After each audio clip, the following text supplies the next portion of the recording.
எப்படி இருக்கீங்க? எல்லோரும் சந்தோஷமாக ஆரோக்கியமாக இருப்பீங்க நம்புகிறேன். இன்றைக்கி நம்ம இந்த விலாகில் என்ன பார்க்க போகிறோம் அப்படின்னு பார்த்தீங்கன்னா, ஒரு சண்டே ஸ்பெஷல் விலாக் பார்க்க போகிறோம். அதோடு சேர்த்து ஒரு பவர்ஃபுல்லான ஒரு ஹேர் பேக் உங்களுக்கு ஷேர் பண்ண போகிறேன். ஸோ இதில் என்னென்ன இன்க்ரீடியன்ட் யூஸ் பண்ணியிருக்கேன், அது எப்படியெல்லாம் உங்களுக்கு ஹேர் க்ரோத்துக்கு ஹெல்ப் பண்ணும், அண்ட் ஹேர் ஃபால் எப்படி கண்ட்ரோல் பண்ணுது, அண்ட் எப்படி எல்லா ஹேர் ஃபால் ப்ராப்ளம்ஸையுமே கண்ட்ரோல் பண்ணலாம் அப்படிங்கிற எல்லா விஷயத்தையுமே இந்த விலாகில் உங்ககிட்ட நான் ஷேர் பண்ணியிருக்கேன்.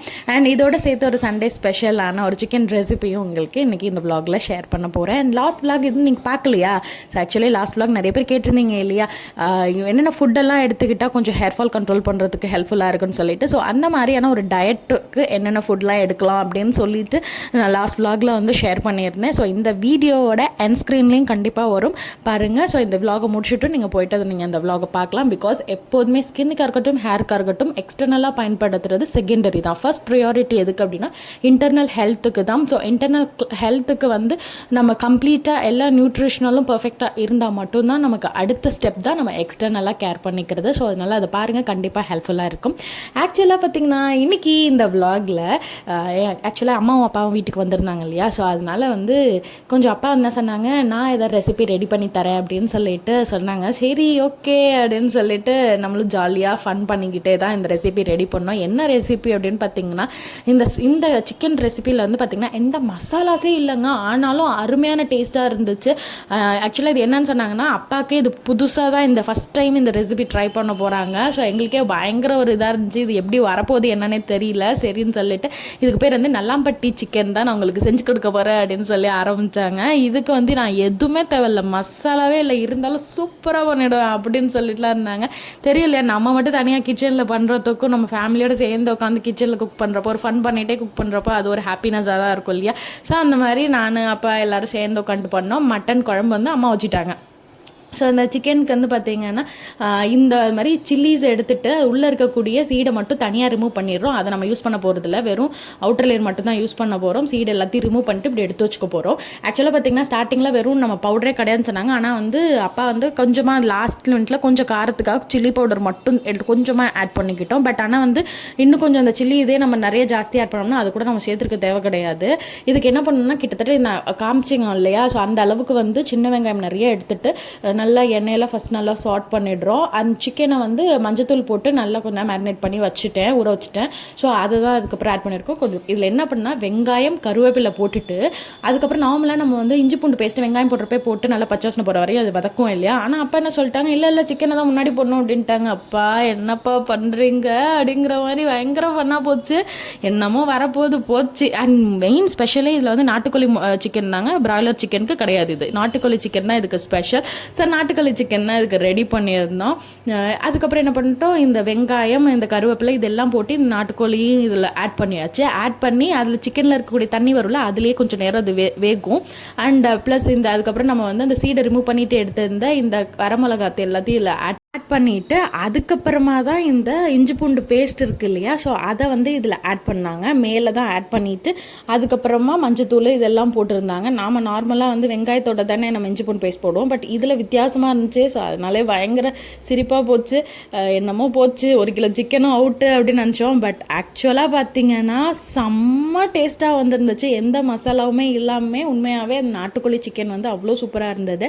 நாட்டுக்கோழினாவே கொஞ்சம் வேக லேட் ஆகும். ஸோ அதனால் வந்து ஃபஸ்ட்டு ஒரு வாட்டி மூடி போட்டு நல்லா இது எல்லாத்தையுமே இஞ்சி பூண்டு பேஸ்ட்டு அண்ட் மஞ்சத்தூள் எல்லாத்தையும் போட்டு ஒரு பெரட்டி மூடி போட்டாச்சு. அந்த சிக்கனில் இருக்கிற தண்ணியிலே வெந்துச்சு. அதுக்கப்புறமா எகெயின் ஒரு டைம் நிறைய தண்ணி ஊற்றிட்டு திருப்பி மூடி போட்டு வந்தோம். அப்போ தான் நமக்கு அந்த கிரேவி கன்சிஸ்டன்சிக்கு வரும் அப்படின்னு சொல்லிட்டு தேவையான நல்லா உப்பெல்லாம் போட்டு மூடி போட்டு ரெடி பண்ணி வச்சா நமக்கு சிம்பிளாக ஒரு நல்லாம்பட்டி சிக்கன் நமக்கு ரெடி ஆகிடுச்சு. உண்மையாகவே வந்து அவுட்கம் வந்து பார்த்திங்கன்னா அருமையாக வந்துருந்துச்சு. நீங்களும் வேணால் ஒரு டைம் இந்த மாதிரி ட்ரை பண்ணி பாருங்கள். பட் நாட்டுக்கோழி சிக்கனில் ட்ரை பண்ணி பாருங்கள். ஓகேவா? சரி, இப்போ நம்ம வந்து ஹேர் ஃபாலை கண்ட்ரோல் பண்ணக்கூடிய அந்த மேஜிக்கல் ஹேர் பேக்கு பக்கம் போகுமா? சரி, ஆக்சுவலாக இன்றைக்கி இந்த ஹேர் பேக்கு நான் என்னென்ன வந்து இன்க்ரீடியன்ட் யூஸ் பண்ண போகிறேன் அப்படின்னு பார்த்தீங்கன்னா, அதில் ஃபஸ்ட் இன்க்ரீடியன்ட் நான் எடுத்துக்கிறது வந்து கோகோனட் தான். இன்க்ரீடியன்ட் நான் எடுத்துக்கிறேன். ஏன் வந்து கோகோனட் எடுத்துக்கிறேன் அப்படின்னு பார்த்தீங்கன்னா, இது நேச்சுரலாகவே நம்மளோட ஹேருக்கு வந்து நல்லா ஷைனிங் கொடுக்கும். இதில் வந்து பார்த்திங்கன்னா வைட்டமின் இ இருக்குது அண்ட் வைட்டமின் பி இருக்குது அண்ட் வைட்டமின் சியுமே இருக்குது. ஸோ இது வந்து நம்மளுடைய ஹேர் கியூட்டிக்கில் வந்து நல்லா ஸ்ட்ரென்தன் பண்ணி சொல்ல ஹேருக்கு வந்து நல்ல ஷைனிங் கொடுக்கும். அண்ட் ஸோ இந்த மாதிரி ஹேர் ஷைனிங் கொடுக்குது அப்படின்னாவே ஆட்டோமேட்டிக் நமக்கு வந்து பார்த்திங்கன்னா அந்த ஹேர் ஃபாலையும் கம்ப்ளீட்டாக வந்து கண்ட்ரோல் பண்ணுறதுக்கு இந்த கோகனட் மில்க்குக்கு பயங்கர சக்தி இருக்குது. அண்ட் இது வந்து பார்த்திங்கன்னா ஆன்டி இன்ஃப்ளமேட்டரி ப்ராப்பர்ட்டியாகவும் ஆக்ட் ஆகும். அண்ட் நம்மளுடைய ஸ்கேல்பில் வந்து பார்த்திங்கன்னா டேண்ட்ரஃப்லாம் வராமல் ப்ரிவென்ட் பண்ணிக்கிறதுக்கும் ரொம்ப ஹெல்ப்ஃபுல்லாக இருக்கும் இந்த கோகனட் மில்க்கு. ஸோ நல்லா வந்து இதுக்கு வந்து பார்த்திங்கன்னா நான் வந்து ஒரு சின்ன கைப்பிடி அளவுக்கு வந்து கோகனட் எடுத்துக்கிட்டேன். ஸோ அதை வந்து நல்லா ஒரு 1/4 டம்ளருக்கும் கம்மியாக வந்து தண்ணி, 1/4 டம்ளர் கிடையாது 1/4 டம்ளருக்கும் கம்மியாக கொஞ்சம் தண்ணி எடுத்து நல்லா திக்கான கோகனட் மில்க்கை வந்து நல்லா ஸ்குவீஸ் பண்ணி எடுத்துக்கிறேன். இதில் வந்து நீங்கள் ரொம்ப தண்ணி ஊற்றி எடுத்துடக்கூடாது, ரொம்ப கம்மியான வாட்டர் யூஸ் பண்ணி தான் நீங்கள் வந்து இந்த எடுக்கணும். அப்போ தான் நமக்கு வந்து அந்த கோகனட் மில்க் நல்லா திக்காக கிடைக்கும். ஸோ அந்த மாதிரி கோகனட் மில்க்கை ஒரு பகுதியில் எடுத்து வச்சுருக்கேன். ஸோ இது வந்து கோகனட் மில்க்கை ப்ளைனாக கூட நீங்கள் வந்து வேறு எதுலேயும் ஆட் பண்ணாமல் தனியாக கூட யூஸ் பண்ணலாம். பட் நீங்கள் நான் இப்போ சொல்லக்கூடிய 2வது இன்க்ரீடியண்ட்டோட சேர்த்து யூஸ் பண்ணுறப்ப இன்னுமே ரொம்ப நல்ல ரிசல்ட் இருக்கும் கண்டிப்பாக. ஸோ அடுத்த இன்க்ரீடியன்ட் என்ன யூஸ் பண்ண போகிறோம் அப்படின்னு பார்த்தீங்கன்னா ஆலிவ் வேரா தான் யூஸ் பண்ண போகிறோம். இது நீங்கள் கடையில் கிடைக்கிற ஆலிவ் வேரா யூஸ் பண்ணக்கூடாது. அண்ட் இதுக்கு வந்து நீங்கள் ஃப்ரெஷ்ஷான ஆலிவ் வேரா தான் நீங்கள் வந்து கண்டிப்பாக பயன்படுத்தணும். ஏன்னா கடையில் கிடைக்கிறதுல கண்டிப்பாக ஏதாவது வந்து நீங்கள் கெமிக்கல் போட்டிருக்கும். ஸோ அதனால தான் நமக்கு வந்து நம்ம ப்ரிசர்வே போட்டு இருந்தால் மட்டும் தான் ஸ்டோர் பண்ண முடியும். ஸோ அதில் நீங்கள் எந்த பயனும் பெருசாக நீங்கள் எதிர்பார்க்க முடியாது. ஸோ ஃப்ரெஷ்ஷான கற்றாழையை எடுத்துட்டு அதை எடுக்கிறப்ப அதில் பார்த்தீங்கன்னா ஒரு எல்லோவிஷ் கலரில் ஒரு மாதிரி எல்லோவிஷ் க்ரீன் கலர் அப்படியே ஒரு சீவ மாதிரி வடியும். அதை அப்படியே நீங்கள் நல்லா வாஷ் பண்ணிடும். அதாவது கற்றாழை ஜெல்லை 7 முறை கழுவினத்துக்கு பிறகு தான் அதை யூஸ் பண்ணணும். அப்படி யூஸ் பண்ணால் தான் அது வந்து சரியான இதில் இருக்கும். இல்லை அப்படின்னா அதுவே சம்டைம்ஸ் ஒரு இச்சினஸை க்ரியேட் பண்ணிவிடும். அதனால் 7 டைம்ஸ் நல்லா கற்றாழையை வாஷ் பண்ணி எடுத்துகிட்டு அதை ஒரு டைம் நல்லா கிரைண்ட் பண்ணிக்கோங்க. ஸோ அதை கிரைண்ட் பண்ணி எடுத்துகிட்டு அண்ட் தென் ஆல்ரெடி நம்ம ஸ்குவீஸ் பண்ணி வச்சுருக்கிற அந்த கோகனட் மில்க்கையும் இதோட சேர்த்து ஆட் பண்ணிட்டீங்க அப்படின்னா ஆட் பண்ணி ஒரு டைம் நல்லா பிளண்ட் பண்ணி எடுத்துக்கோங்க. ரெண்டுமே நல்லா மிக்ஸ்அப் ஆகி இந்த கோகனட் மில்க் அண்ட் இந்த கற்றாழை ஜெல் இருக்கு இல்லையா, ஸோ இந்த பேக் தான் வந்து உங்களுக்கு சூப்பரான ஒரு மேஜிக்கல் ரிசல்ட் கொடுக்கும்.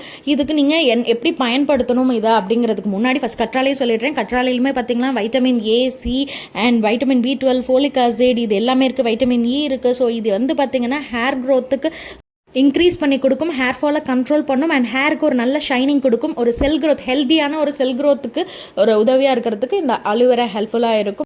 இதை எப்படி அப்ளை பண்ணணும்னு சொல்கிறேன். சில சப்ஸ்கிரைபர்ஸ் கொஷின் கேட்டிருந்தீங்க, வந்து ஆயில் ஹேரில் அப்ளை பண்ணுமா இல்லை ட்ரையாக இருக்கிற ஹேரில் அப்ளை பண்ணுமா அப்படின்னு சொல்லிட்டு. ஆக்சுவலாக பார்த்தீங்கன்னா க்ளீனான ஸ்கேல்பில் தான் ஆக்சுவலாக நீங்கள் வந்து ஹேர் பேக் அப்ளை பண்ணணும். இப்போ நீங்கள் வந்து ஹேர் ஆயிலில் நீங்கள் அப்ளை பண்ணியிருக்கீங்க உங்கள் தலையில் அப்படின்னா, நீங்கள் வெளியில் போயிட்டு வந்திருக்கீங்க அப்படின்னா கண்டிப்பாக அதில் வந்து டஸ்ட்டு சேர்ந்து கண்டிப்பாக டஸ்ட் இதாக இருக்கும். ஸோ அதோட சேர்ந்து இந்த மாதிரி ஹேர் பேக் அப்ளை பண்ணுறதை விட நீங்கள் பெட்டர் ஒரு ஃப்ரெஷ்ஷான, அதாவது தலையில் வந்து ரொம்ப அழுக்கெல்லாம் இல்லாமல் அந்த மாதிரி ஸ்கேல்பில் நீங்கள் அப்ளை பண்ணிங்கன்னா பெட்டராக இருக்கும். ஸோ ஆயில் அப்ளை பண்ணிவிட்டு அதுக்கப்புறம் நீங்கள் இந்த இது ஹேர் பேக் அப்ளை பண்ணுறதுனால வந்து உங்களுக்கு எந்த ப்ராப்ளமும் வராது. கண்டிப்பாக அதோட ரிசல்ட் கொடுக்கும். பட் அழுக்கு மட்டும் இல்லாமல் பார்த்துக்கணும், அவ்வளோதான். மற்றபடி நீங்கள் வந்து இந்த ஹேர் பேக்கை நீங்கள் அப்ளை பண்ணி 20 to 30 minutes நல்லா தலையில் ஊற வச்சுட்டு அதுக்கப்புறம் நீங்கள் ஹேர் வாஷ் பண்ணிவிடுங்க. சீயக்காய் யூஸ் பண்ணி ஹேர் வாஷ் பண்ணுங்கள். அப்படி இல்லை அப்படின்னா ரொம்ப கெமிக்கல் இல்லாத ஒரு ஹெர்பல் ஷாம்புவாக பார்த்து அந்த மாதிரி ட்ரை பண்ணிக்கோங்க, கொஞ்சம் பெட்டராக இருக்கும். ஸோ இந்த மாதிரி பயன்படுத்திட்டு வந்தீங்க அப்படின்னா கண்டிப்பாக இந்த வந்து வீக்லி ஒன்ஸ் இந்த மாதிரி ஹேர் பேக் யூஸ் பண்ணிட்டு இருந்தீங்கன்னாவே ஹேர் க்ரோத்தை நல்லா இன்க்ரீஸ் பண்ணி ஹேர் ஃபாலை கண்ட்ரோல் பண்ண ரொம்ப ஹெல்ப்ஃபுல்லாக இருக்கும். நிறைய சப்ஸ்கிரைபர்ஸ் நிறைய கொஷின்ஸ் கேட்டுகிட்டே வந்துட்டுருக்கீங்க. ஸோ அது எல்லாமே அப்கமிங் அடுத்தடுத்த விளாக்ஸில் கண்டிப்பாக ஒரு விஷயம் நான் உங்களுக்கு ஷேர் பண்ணுறேன். அண்ட் நீங்கள் கேட்டிங்க அப்படிங்கிறதுனால தான் இந்த ஃபுட் விஷயத்தை உங்களுக்கு நான் லாஸ்ட் விளாகில் ஷேர் பண்ணியிருப்பேன். அது உங்களுக்கு ஹெல்ப்ஃபுல்லாக இருந்துச்சா அப்படிங்கிறத மறக்காமல் கமெண்ட் பண்ணி பார்க்கல அப்படின்னா இந்த வீடியோவில் என் ஸ்க்ரீனில் வரும், அதை கிளிக் பண்ணி செக் பண்ணி பாருங்கள். அண்ட் ஒரு சின்ன டிப் சொல்லிக்கிறேன். ஹேர் ஃபாலை மெயினாக கண்ட்ரோல் பண்ணுறதுக்கு ஸ்டெப் நீங்கள் எல்லாருமே எடுக்க வேண்டியது என்னென்னா, நம்ம பாடி ஓவர் ஹீட்டாக இருந்துச்சு அப்படின்னா கண்டிப்பாக ஹேர் ஃபால் ஆகும். பாடியில் பித்தத்தோட அதிகமாக இருந்துச்சுன்னா ஹேர் ஃபால் வந்து ஜாஸ்தி தான் ஆகும். ஸோ அப்போ ஹேர் ஃபாலை கண்ட்ரோல் பண்ணுறதுக்கு நீங்கள் ஒரு நாளைக்கு அட்லீஸ்ட் 3 லிட்டராவது தண்ணி குடிக்கணும். ஸோ பாடியை ஹைட்ரேட்டடாக வச்சா தான் நீங்கள் உங்களுக்கு வந்து இந்த மாதிரி ஹேர் ஃபாலை கண்ட்ரோல் பண்ணுறதுக்கும் ஹெல்ப்ஃபுல்லாக இருக்கும். ஸோ வந்து நீங்கள் டெய்லி 3 லிட்டர் தண்ணி குடிக்கணும் அப்படிங்கிறத ஒரு மேண்டேட்டரியாக வச்சுக்கோங்க. ஸோ கண்டிப்பாக இந்த விளாக் உங்கள் எல்லாருக்கும் பிடிச்சிருக்குன்னு நம்புகிறேன். இன்னொரு விளாகில் உங்கள் எல்லாரையுமே சந்திக்கிறேன். அன்டில் டாடா பாய். வெயிட் பண்ணுங்கள். அதுக்குள்ளே எங்கே கிளம்பிட்டீங்க? இந்த விளாக் ஃபுல்லாக பார்த்தீங்களா? உங்களுக்கு பிடிச்சிருந்துச்சா அப்படிங்கிறத மறக்காமல் கமெண்ட் பண்ணுங்கள். கமெண்ட் பண்ணிங்கன்னா தான் எங்களுக்கு புரியும் உங்களுக்கு எந்த அளவுக்கு இந்த விளாக்ஸ் பிடிச்சிருக்கு, இன்னும் எப்படியெல்லாம் உங்களுக்கு இன்ஃபர்மேஷன்ஸ்லாம் கொடுத்தா உங்களுக்கு ஹெல்ப்ஃபுல்லாக இருக்குங்கிறது அப்படி தானே எங்களுக்கு ஒரு மோட்டிவேட்டடாக இருக்கும் நெக்ஸ்ட் விளாக்ஸ் போடுறதுக்கு. ஓகே, இப்போ கிளம்பலாம். டாடா பாய்.